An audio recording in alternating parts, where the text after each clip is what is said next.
I mean, you spend so much on defenders. You essentially have 8 centre backs or 8 people who can play centre back as your like defensive depth. If you're not pulling these kind of defensive results, I really don't know what to say lah.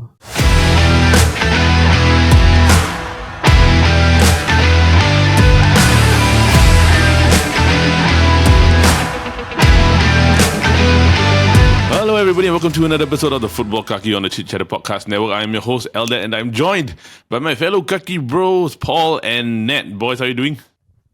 I'm fine. Tired, but we move. I'm also tired. It's only Monday, guys. But that tells you everything you need to know about like fatigue.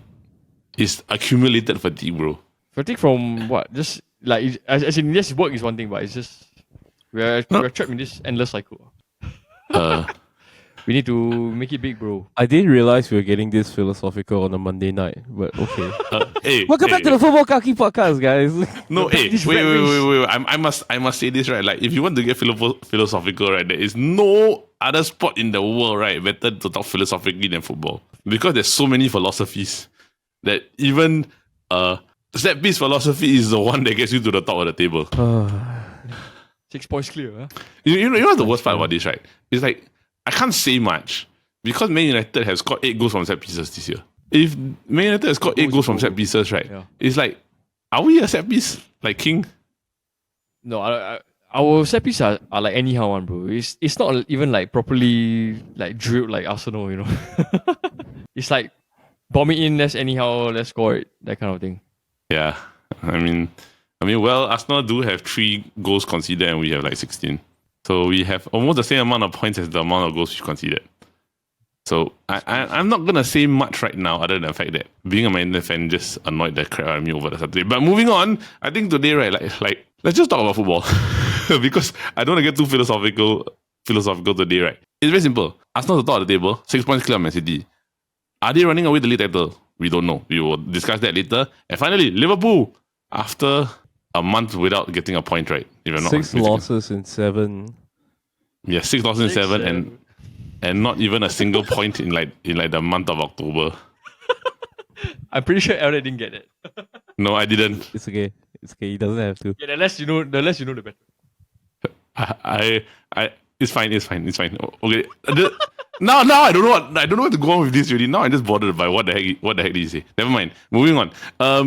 Liverpool finally win. Currently no draws, right? But they've lost like don't know how many games in a row. No, funnily enough, we haven't. The only game we drew this season is a Community Shield. Yeah, but in the league you haven't drawn anything. Yeah, we haven't drawn a game. That's really funny to me, actually. Yes, which is looking in a brighter hope now for all Liverpool fans. But we shall see whether it is something they can work on or is it just a one-off. Because everybody was making fun of Florian Wirtz's horrible pass over the weekend. So with that, guys, let's begin. Now, before we get into today's episode, a special word from our sponsor. This episode of the Chit Chatter Podcast is brought to you by Gui Cafe, a cozy Korean-Japanese cafe that's all about coffee, meals, comfort. Located at 278 Southbridge Road, Gui Cafe is a charming escape from the bustle of the city. It is the perfect place to unwind and have a great time and just let conversations flow. A signature dosirak rice box is a fan favorite. A golden Korean lunchbox filled with rice, a sunny side-up egg, kimchi, seaweed, and luncheon meat. Give it a shake before you dig in and shake your dosirak for that fun, satisfying mix that makes Gui Cafe unique. If you're in the mood for something lighter, they've got plenty of food for sharing, perfect for a chat over coffee or a quick catch up with friends. And don't leave without trying their dalgona honeycomb coffee. Creamy, sweet, and just the right amount of indulgence. So if you're looking for a space that serves up comfort and conversation, head down to Gui Cafe at 278 Southbridge Road. Once again, a big thank you to our friends at Gui Cafe for sponsoring this episode of the Chit Chatter Podcast. And now, back to the episode. Is Arsenal winning the league after having 8 consecutive clean sheets and like 6 points clear? I want to ask both of you. In a way, they are replicating the Mourinho's 04-05 season. Yep. Which was what? They only conceded 15 goals the entire season. Yep. So yeah, I think the best way to win the league, right, is to have like a impenetrable defense, which is like he has proven so many years. I think maybe Yeah. in terms of Arsenal's point of view, right, the past few years they have come up short, but maybe this year they're trying a new approach. Let's shore up the back and then let's win games by not even conceding any goal at all. I mean, you spend so much on defenders. You essentially have 8 centre backs or 8 people who can play centre back as your like defensive depth. If you're not pulling these kind of defensive results, I really don't know what to say lah. Let's be real about it. Okay, I'm gonna like get a lot of like shit for like constantly slating Arsenal fans. I'm never gonna admit that they're running away with the league until they actually run away with the league, because it's still early. It's like 1/3 of the season is gone. 10 A lot of games things only, can change, especially like in that January run of games. Yep. But like, let's be real lah. You have like 8 people playing, 8 centre backs playing either the centre back or the right or the full back rows. Yep. Like you this is the kind of result I sort of expect out of them lah. Like, let's be real lah. I think for me it's very simple. I agree with everything Ned said, in a sense where if you spend that amount of money on defenders and majority of centre backs, right? Centre backs, your primary job is to defend. Like just for wing backs, wing backs or full backs you can kind of get away with it because there are more attacking minded wing backs, there are more defensive minded wing backs. So it just basically sees what's the scenario, right? But when you're using Junior Timber and Calafiori as your wing backs, as your full backs, right, who are essentially centre backs, you should be defending set pieces better. You should be able to defend the wingers better because they're a lot bigger in size, and you should be able to protect crosses with the fact that Gabriel and Saliba are in the middle. And if either of the centre backs get injured, one of the wing backs could just easily slot into a centre back role. If that doesn't equate getting results defensively, right, then I don't know what it is like. I just feel like if, let's say, in essence, if Arsenal lose this title, which is a possibility, it would boil down to a lot of it is defensive problems, because it means that you're conceding already. For you to lose games, you have to concede, what? But if you're not conceding at all, right, you're probably not going to lose. If end of the season, right, Arsenal are not champions, I blame the defenders. Yeah, I think it's still To me, it's like resting what already. Ned said, it's still too early to say. It's only 10 games, bro. And it may seem like a very big gap, right? 6 games, you can go It's very about fast. One game, bro. Yeah. Yeah. Because like and furthermore, I think City and Liverpool they caught up this weekend, right? So Yep. let's see lah. Oh no, I think- City lost last week though. But then again, everyone lost last week. Yeah, but they caught up again this week lah. So I think they are second and then Liverpool is third. So let's see the fixtures that Arsenal have to play. I think they played City, they played Liverpool, they played United. Yeah. Have they Okay, played I've got. City? They drew with City, right? Yeah, they drew with City The in only September. the only draw they have is with City. Oh, And they yeah, only yeah, lost they them did, to they did. Liverpool. Yeah. They played City in September, but their upcoming games is minus the Champions League is Sunderland, Spurs, Chelsea, Sunderland. Brentford, Aston Villa, and then Wolves. That's all the way until the middle of December, and then just about Christmas will be Everton and Brighton. Gonna be an interesting run of games. Mm, I go- mean, all the bogey teams that seem to do well against Arsenal, like West Ham, Fulham, don't seem to be performing at the standard, especially West Ham. Yeah, so just gotta see how it goes. Yep, agree. I think the only thing is the other teams just got to be careful not to let them run away with it. Like you Yep. see this weekend, right? Liverpool is playing City. Yeah, So they're going to take points off each other. Arsenal's gonna, if they beat Sunderland, it's just going to extend the lead, So they just got to stay within the fight. Within like Yep. 1-2 games, that kind of thing, The moment Correct, it's like correct. 9 or 10 points, right? That's where it starts to get away, I feel. correct. I agree. It's I like agree. Liverpool, Because- it's really like Liverpool last year by the time it reached like December. Not even December, they started to run away already.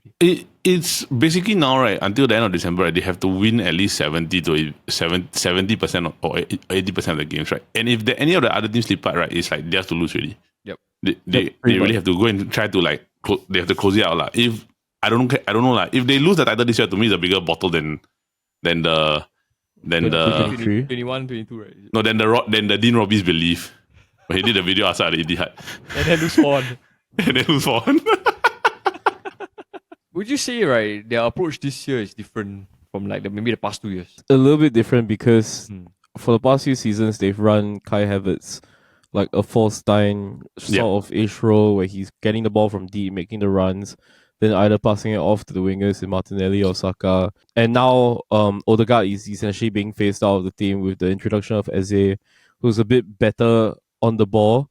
He's not as much of a playmaker, I would say, as like Odegaard, but I'd say he keeps the ball a bit better.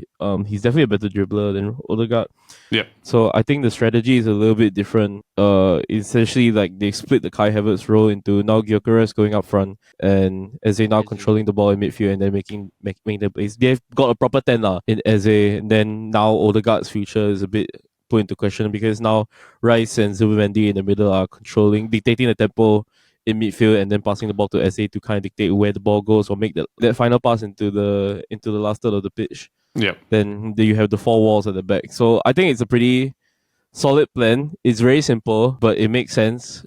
It makes a lot of sense on paper. Gyökeres, as much as I hate to admit it, has been performing decent. I think he's been getting not scoring as many as people expect him to score. But I think he's doing a decent job at least trying to back the goals. Because in my opinion, Saka and Martinelli haven't been performing up to scratch that much this season. Like Salah, in his worst season, I'm gonna assume like this is probably gonna be like one of his worst seasons. Still has more goals than Saka and Martinelli combined, which is a very interesting set I saw. But yeah, I mean on paper it should work, especially given the strengths. But we'll just see how the rest of the season plays out. At this point, yes, it is Arsenal's to lose. But yeah, many things can happen. Football is a very strange strange game, and stranger things have definitely happened. Yep, I agree. Because I do think that overall, at the end of the day, what they have now currently kind of works. It's nothing to do with whether or not the older team is better or not. It's just that if it works, it works. Like don't change what doesn't work, right? And if Eze has to start over your club captain, right, to make sure that you continue winning, right, I think Arteta has to make that particular call. And the Havertz thing, right, and the Gyökeres, right, this is what a difference, right, in a proper number 9 will get to you. I will always say this, right, that Gyökeres will never ever get the same amount of numbers in the Premier League compared to when he got it in the Portuguese league. Because it's a totally different league. The numbers will never be the same. But if he's able to get you at least 15 to close to 20, right, in a season, right, that's more than enough already. Because the rest of the team can still kind of like find their form and they can score. And Eze also can score goals. The defense is fine. So if let's say your defense is good, right, you don't need to win score 5-6 goals. Right? You can only score maybe 1 or 2.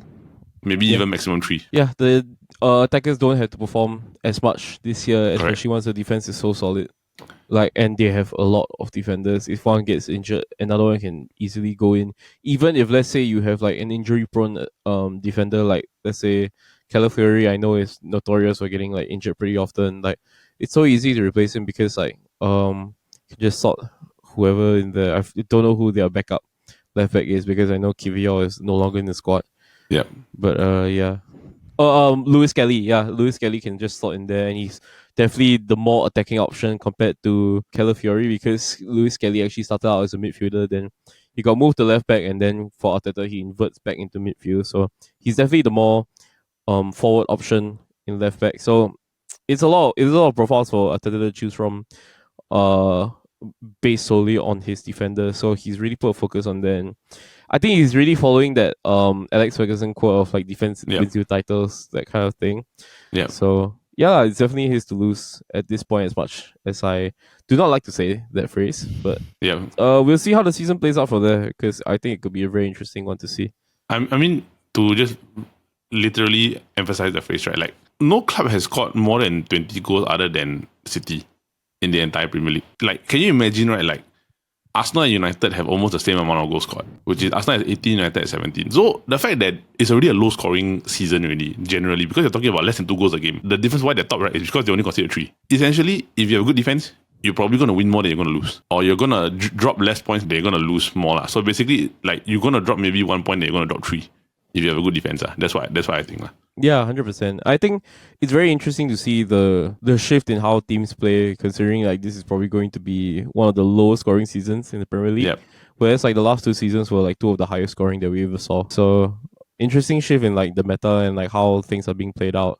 I saw a very interesting tweet. Someone tweeted out, it's like, so the Premier League right now is 16 teams with extremely physical players, long throw-ins and scoring only from set pieces. And then Liverpool, Chelsea, City, and Brighton playing regular football, which I thought was quite funny. I'm not gonna lie, but yeah. I mean, but the funny part was, right, isn't this old EPL in a nutshell? Like OEPL before only the used to do only like maybe one or two teams who used to do it. like I would say OEPL, and not even like the 2010s. I'm talking about like the before the 2000s. It was a lot of corners, a lot of crosses, a lot of throw-ins, a lot of long balls. It was just pure attacking football. Pure attacking type of like over the head ball. The difference now is that everybody's just trying to get it because throw the long ball because it's the most defensive approach. Yeah. That you can, the safe defensive offensive approach, because if the ball's in the air, somebody gets a knockdown, the guy's through, or somebody gets a knockdown, you press, you get the ball back. That's essentially what's happening, which is why Arne Slot is so upset. Leading to Liverpool right now. Net, the streak has been broken. Liverpool have finally won a game. Yes, sir. How are you feeling right now? Cautiously optimistic, considering our next two fixtures are Real Madrid and Man City. Yep. And it was I think it was almost the exact same run of fixtures we played last season, where it was like Real Madrid, City, then we played Villa, but this time it's a little bit lopsided in which we played Villa first, then Madrid, and then City. Yep. I'm not going to say much about the game. I'm still very cautiously optimistic because Villa played in the style that we wanted them to do exactly, and not in the usual like long ball, direct set piece kind of game. I did think the Salah goal was pretty good. Like, he just took it first time, instant finish, capitalized on the mistake. Right foot. Oh, and that Gravenberch goal, oh my goodness. What a thing of beauty. I think it also stresses the importance of how important Gravenberch is to this team. Yeah, like we play so much better when he's back into the team and back dictating midfield from that number 6 role. And just now the fact that he has so much more freedom to do whatever he wants is a good thing on Arne Slot's part, because last season was like more so an experiment. This season, he's being given a lot more freedom to do whatever he wants. Hence, last season he didn't score a single goal. Actually, think about it. Did Gravenberch not score a single goal? Gravenberch did not score a single goal last season, although he won Young Player of the season last season, right? You didn't clock that until like I realized, Gravenberch didn't score a single goal, but he won Young Player of the season last season. I always thought he scored.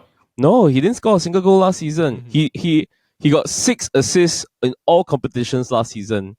6. Pretty interesting stat. Okay, but anyways, I digress.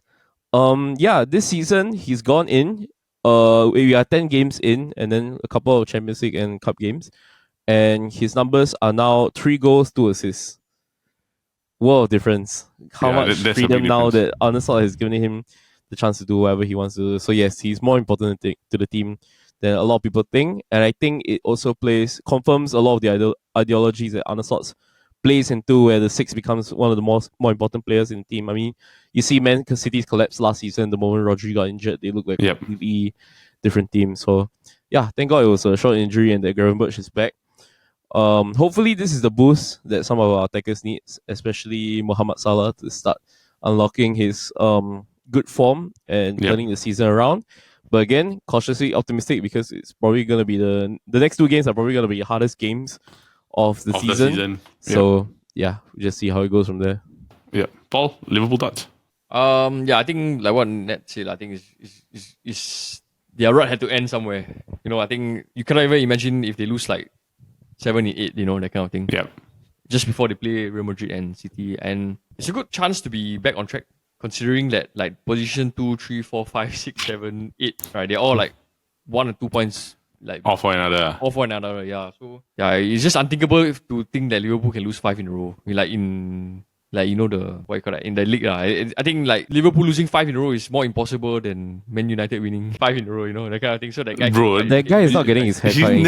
He's never cutting his hair, dude. Yeah. Like, but never. Just imagine the scenes, like if they actually did lose 5 in a row, right? That is like harder to achieve than Man U winning 5 in a row.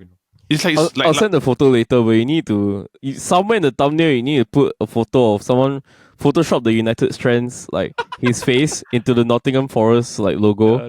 Then his hair is a tree. I gotta send the photo later. It's damn funny. So I think in a way it's good that Liverpool like catch up now. I think we need more competitors to fight Arsenal. Can't just have one like Man City chase them down. I don't think it works that way. No, but it's kind of like how last year City lost like 5-6 in a row, right? Then nobody could comprehend. Nobody could comprehend that thing. And then they just disappeared off the face of like the league competition, right? Yeah. Correct. Yeah, so I think it's good. Let's make it more exciting. Okay, like guys, let's try to stay at the top. Okay, maybe not so much United lah, but maybe City and Liverpool. Give them a real fight. Let's be really frankly honest, right? Like, let's talk about Liverpool Man City, right? Like, honestly, I don't know, man. I would say it can go either way. It can swing both ways. But if Liverpool's like form goes backwards, right? Like how it's been already, y'all gonna probably lose quite badly this week. Bro, can I just say, right?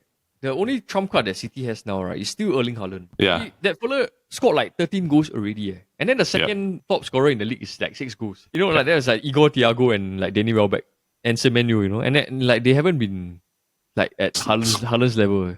That kind of thing. The only thing about City is that they are leaking goals like crazy. Yeah. Like crazy. No, but the thing is that they leak goals, right? But it's still only 8 goals considered. But they are losing crucial. It's not bad, eh?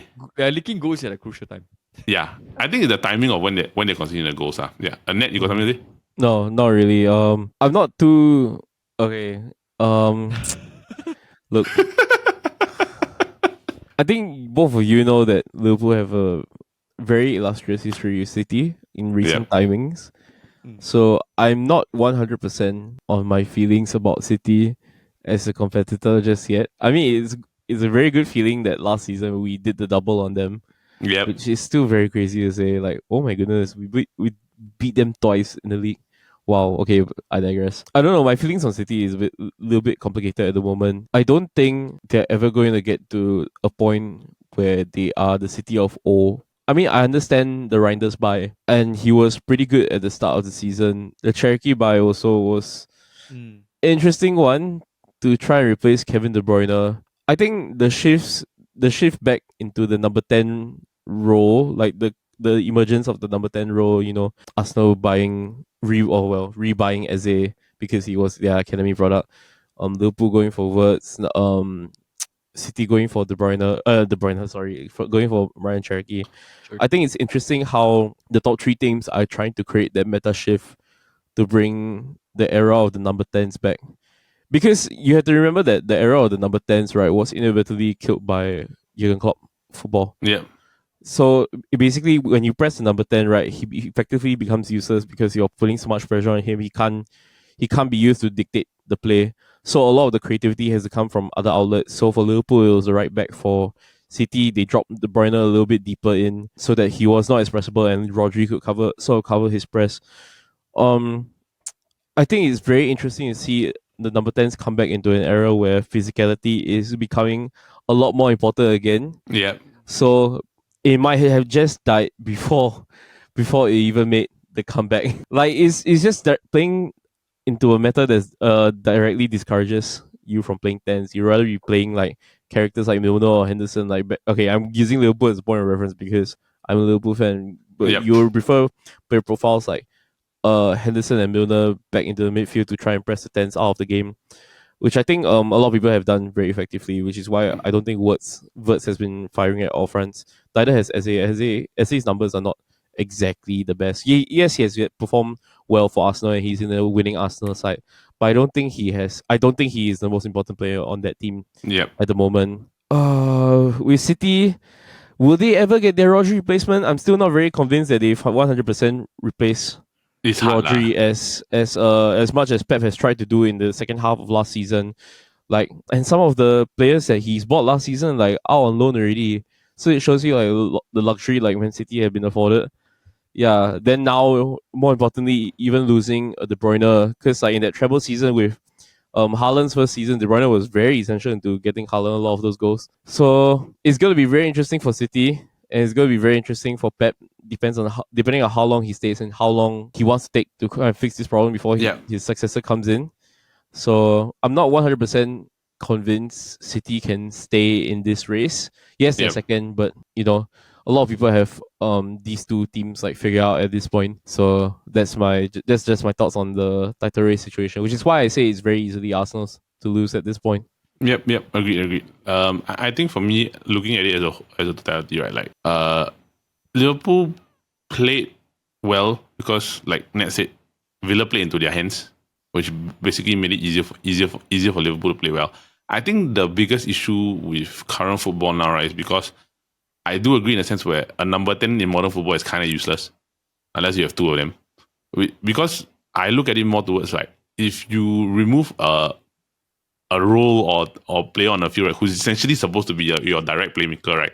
You cut out the entire like back part of the field already. So if there's nothing going to the front, right, there's literally nothing. Which is why when you move to 4-3-3, right, it was more or less like, okay, I got two midfielders that can essentially more or less do both, but I have one that is a bit more creative than the other.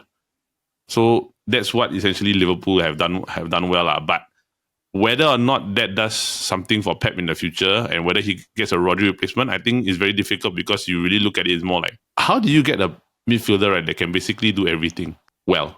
Like, that's very, very hard basically to find. the 6'8" and the 10 are essentially like Rodri. It's very hard. Yeah. You can only maybe find, like, if you're lucky, you can find a player that can do both the 6 and the 8, but it's very hard. Or maybe an 8 and a 10, but it's very hard to find 6, 8, 10 all together in one. So we shall see. We shall see. Numbers, I know he's like, Let's not even get into Declan Rice. Not Declan Rice, bro. Declan Rice is good. Like, no, don't but get you me see wrong. the numbers he's been putting up. It's crazy. No, like He has been okay. As far as I'm concerned, Declan Rice has been worth that 100 million. He's one of the few that I can safely say he has been worth that 100 million price tag.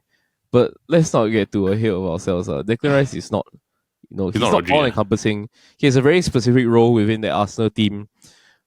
Which, yes, it is a sort of hybrid between the 6 and the 8, basically like what he was playing with at West Ham. But I think he's been given a lot more freedom in the Arsenal team, and it's shown a lot, which is why his numbers are doing a lot better than what you would expect of a Declan Rice type of player. Okay, let's just keep it simple, right? Arsenal lose Declan Rice, they can survive. City lose Rodri, they cannot survive. Even though he's been back, right, he hasn't been the same. So they've been trying to like an ACL injury will change your life. I tell you first and foremost. Except Van Dijk, No, but, Van Dijk is the little bit of a no, but even then you can make the exception also for like Florian Wirtz. At such a young age, Florian Wirtz has already suffered. Florian Wirtz and Frimpong had already suffered like ACL injuries already. Yep. Yeah. So you can make a comeback. It's just you're not the same lah. You're because really not the same. Your movement, everything is restricted already, right? Your agility is gone. Yeah. Yeah, but I think like the difference is that maybe with Rodri, right, he's not as agile as the other two. So I think he can maybe like balance it out a bit by just modifying the way the style of play. So maybe that's it. But like what I said lah, City cannot survive without Rodri, whereas Arsenal can survive without Declan Rice. I think that's predominantly where the difference is lah. Correct. That's predominantly the difference now lah. But I don't want to talk too much about City because I have to talk about our own club, the other side of the red, right? I don't want to talk too much about Manchester United also. United strength, I'm sorry, you have to go back to 0 because United drew with Forest. But honestly, right, a draw should be a pause. Because technically, it didn't lose, ma. No, but the challenge specifically says five wins in a row. Five games in a row. You know what they call it now? They call it the infinite content glitch. You're not wrong.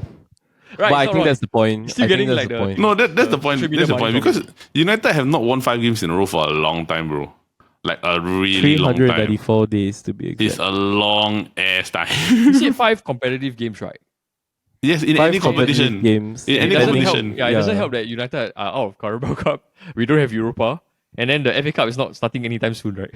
No. FA starts in January. So he only has the EPL to play for. No, but the thing is that if he cuts his hair, right, it means that Man United got 15 out of 15. That's something that is important. But let's talk about like this, right? I'm gonna be very simple, right? Like, how I want Elliot Anderson after I saw what happened over the weekend. Dude, honestly, just horrible. That United Forest match, y'all should have gotten smacked though. Yeah, I agree. Really, 100%. The fact that we got out of there with 2-2, right, and I was happy. For us under this Dyche Forest team is honestly damn scary. It's the EPL. Whoever played Forest with Ange Postecoglou as manager, you're damn lucky. It was an all-you-can-eat buffet, man. No, honestly, right. If I would have rather played Postecoglou's Nottingham Forest than I would have played Sean Dyche's Nottingham Forest. Yeah, of course. Who wouldn't have? I would. He didn't win a single game, man. Bro, there was one time where we were like dreading to play Sean Dyche's Burnley, bro. I hated it. At Old Trafford some more, right? So it's like the last thing you want to play is like that kind of team. Okay, Fighting we got for rid of one. relegation. We got rid of one bogey, which was Brighton, right? But the moment I saw Nottingham Forest coming out, I was like, "Oh, this is not easy. The more This you is saw shot, not as easy as it's gonna be." But I'll admit, Nottingham Forest played well. Like they played so much better than us, right? It's just that the number 2 lah. Honestly, those goals that we consider, right? It's just horrible defending. What kind of Don't even get me started on. how do you ball watch in a box? Like net ask you a question. How do you ball watch in a box? And it's not the first time he's done it. No comment. Exactly, no comment. It's like we're wasting saliva just like talking about him. Then even his manager called him out. Yeah, Say even that the manager called him out. Say that he's so many times he's found the space to cross, right? But then he ends up because he's the right footer. He goes inside where there's no space. So why do you even play him on the One of left? my United friends today sent me this like TikTok about footballers who play with like conditions. So like the list. So the list went. So first footballer was Ericsson, who played with like Heart condition. arrhythmia, like heart Yep. arrhythmia, and then the second one was like Lemon. So I was like, oh shit, what the fuck is wrong with Lemon? And it's like, oh, has to play with Diogo Dalot.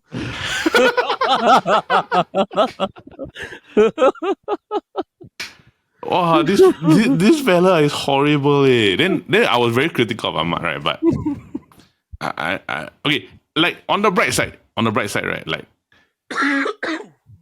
the fact that they crawled their way back to a 2-2 draw, even though they play like crap, right?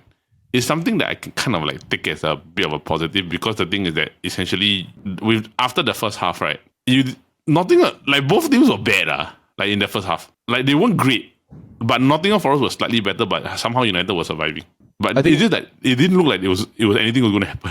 I think it's just a sign of a fitter United team versus a Nottingham Forest still adapting to Sean Dyche tactics. So I think y'all got pretty lucky with that one. I think if 100%. Dyche was like 10, 15 games in, y'all would not have scraped past as well, I think. Yeah, but I would say that, right, like, even though you're bad, right, Ahmad could have scored a second goal, but it was an amazing clearance of the line. So let's be fair there, right? But next game up is Spurs for United at away. If both teams start on points, 17 each. 17 points each, 17 both goals scored, essentially about the same, right? Got hope, no hope. Mr. Man United, Mr. Paul. We're playing the taboo team. Every team is a taboo team to Man United after last season. We haven't. Last year we lost all our games to Spurs, bro. That's 4 games, by the way. Yeah, it was 4 games. So I think okay lah, but that was Postecoglou. So Postecoglou and right, we had by India. Yeah. And Onana. I think this is the kind of game, right, that the United players will choose to show up again, you know. That kind of thing. It's like that kind of 50-50 thing, right? Like, I'm gonna decide that I'm gonna play well today. Yeah. But we've been proven wrong many times. I think. Okay. But can I say this, right? Like, it's number 2 and number 8 that were very bad during the Nottingham Forest game, right? That's essentially why we didn't play well, because they kept losing the ball. Kept losing the ball, but as a defender, you cannot ball watch lah. So I think that's the first rookie mistake. You let the ball bounce inside the box first and foremost, and then you are like so slow to react. You're not even aware that the guy was behind you. Like, Ned, do you see the goal? The Diogo Dalot one. The ball freaking bounced in front of him. No, the ball freaking bounced in front of him. He stood there like a statue. Like, you know, most of the time you are trying to bend down, try to clear it. He just stood there. Or like you shield the ball, you know, until your keeper comes. He literally just stood there. Yeah. I mean, trade-offs are Diogo Dalot probably is the best long thrower in your team. I don't need a long thrower. And that's created some good opportunities, especially for this meta. But yeah, ball watching as a defender is like not forgivable. Yeah. I'm sorry. I don't know how you're gonna fix this problem, but good luck. I think the only good thing is that Spurs just lost. So, and then they had some. I think Van der Ven and Jet Spence had like a bit of a beef with Thomas Frank, right? Like they were like ignoring his talk after the game. Yeah, so it's Thomas. Bro, it's Thomas Frank. Probably you're gonna lose. We've never beaten Brentford. Spurs team in shambles now, right now though. The relationship is not there. So there's a little bit of a civil war going on. So let's hope we can capitalize on something that we can find. We'll see what happens. Other than that, we're just gonna shoot ourselves in the foot. So Yep. So I'm just gonna do the prediction, right? I'm not gonna predict anything from United, right? Because I've gotten a lot of predictions wrong in the past. So I'm gonna ask, right, like, Ned, can you predict both games? Both games? Liverpool City and Spurs. Man United. Spurs Man United. I think Liverpool City is gonna go 1-1. I think Spurs United is a 2-2. Yeah. Oh, so You got hope in us scoring. You got hope in us scoring 2 goals. And Buemo. I Some Bruno think it's Fernandes possible. I think it's possible. Spurs have not been the best defensively, especially now that there's a breakdown in relationship between the back line and the manager.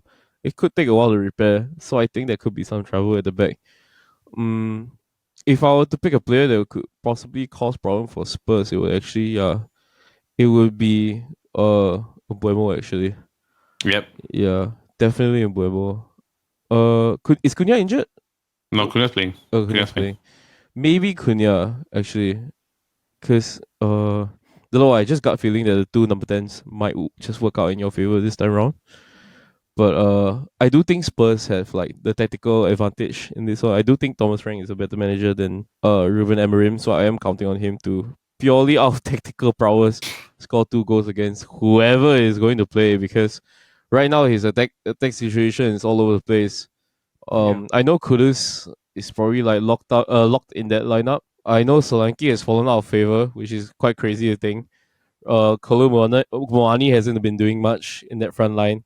So yeah, it's crazy to think Richarlison is his starting striker, like confidently his starting striker.